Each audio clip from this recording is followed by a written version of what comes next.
guys, welcome back to my channel. Thank you so much for tuning in today. I hope you're doing well and I hope you're having a very beautiful day wherever you're watching me from. My name is Emily, a content creator based in Abuja, Nigeria. Here I share videos about my life, tips on how to grow on YouTube, and advice for young ones out there. Okay, so in this video guys, I'm going to be talking about things I wish I knew before moving out of my parents' house and living alone. As someone that I've lived on my own for almost 6 years, I have a lot of experience and a lot of things I wish I knew before moving out and staying on my own, which I am sure young ones out there would be able to learn from. If you're someone that is contemplating moving out of your parents' house to live on your own, these are things I wish I knew before I moved out.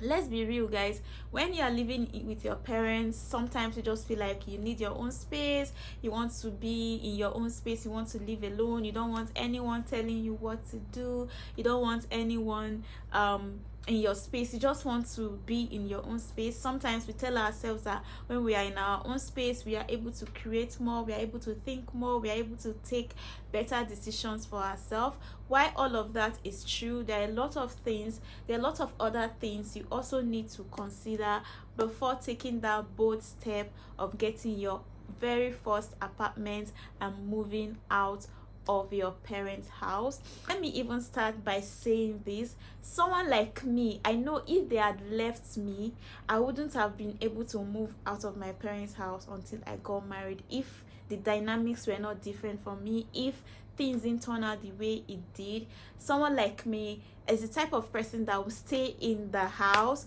until I am moving into my husband's house, because I love, family. I love to be around my family.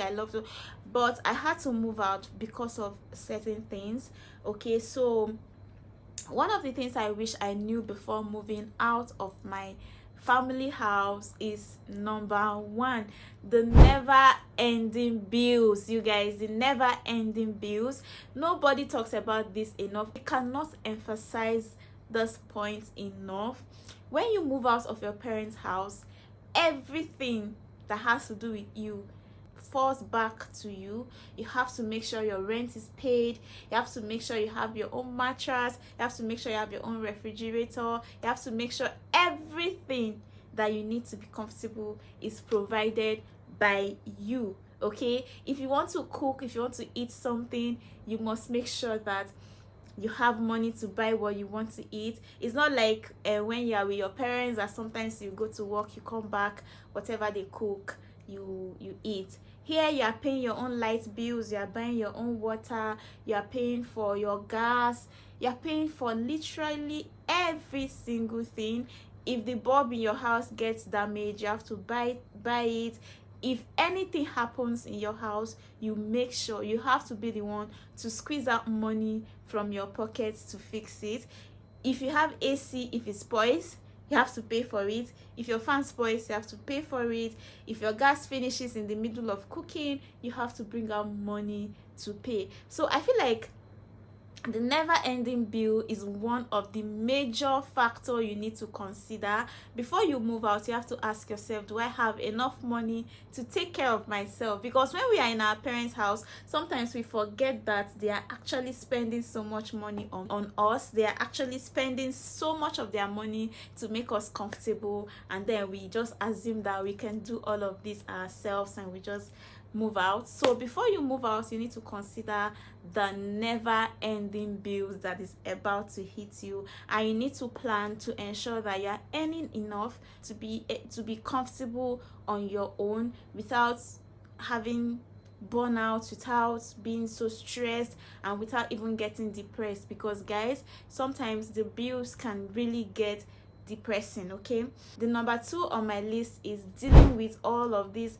artisans, others, skill providers, people that will help you do one or two in your house. So when you are living with your parents handle all of this. Your parents handle everything that has to do with the running of the home. When I say parents, I also mean your guardian, whoever you are living with, and does everything that has to do with the running of the home. You wake up one day, the tap is not running, you just go say, mommy, tap is not running. No, your mom knows who to call to come and fix it. You wake up, your lights, other people have lights and you people don't have, your mom knows the right electrician to call to come and fix this. Nobody talks about how difficult it is to deal with all of these artisans on your own.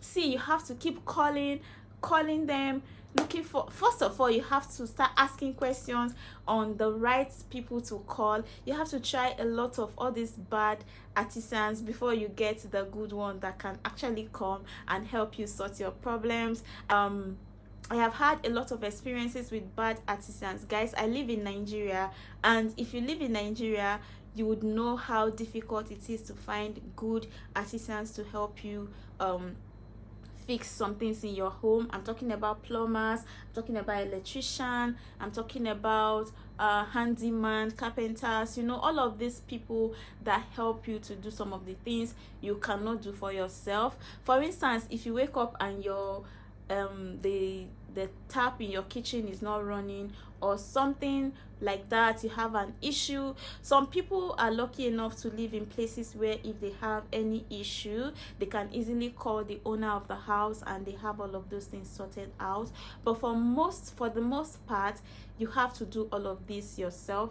Like where I'm currently living right now, if anything happens in this house, I fix it myself with my own money. I look for the right person to fix. Sometimes in this house, my neighbors will have lights, I won't have lights, and I'm wondering, like, why do I have to deal with all of this? I have to start looking for electrician to check, to do things, you know. It is so draining, and it is something that you need to consider before you take that bold step of moving out of your parents' house.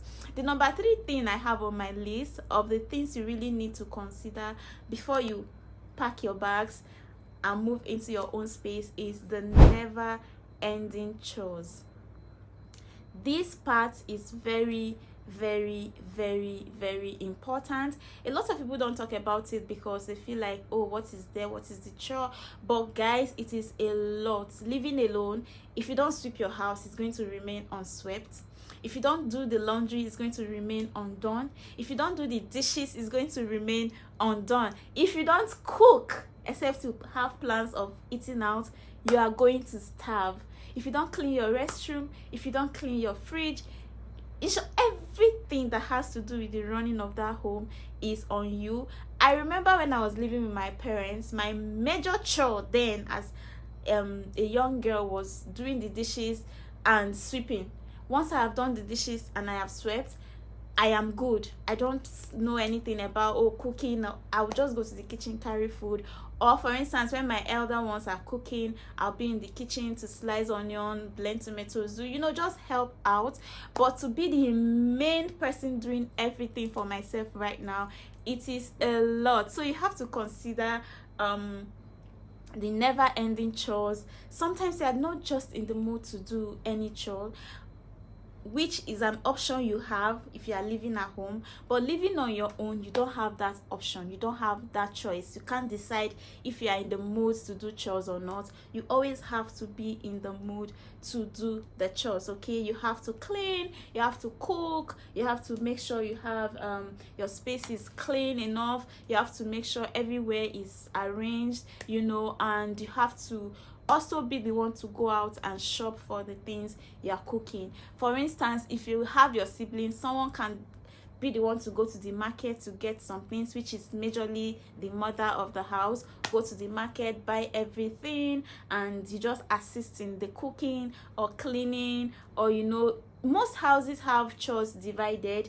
In your house, you might be the one that wash the restroom and make sure the sitting room and everywhere is clean. Your brother might be the one that is washing the car, ensuring that your father's car or your mother's car is always clean and sparkling, while your own chore might be just to make sure the sitting room is clean and arranged, the dishes in the kitchen are done and everywhere is sparkling clean. You know, everybody knows what they have to do or contribute to the family to keep the family running. But when you are living on your own, you do all of these things yourself, and it is so tasking, and it is a lot to deal with. Okay guys, you can see they just interrupted power, so I have to find a way to finish filming this video.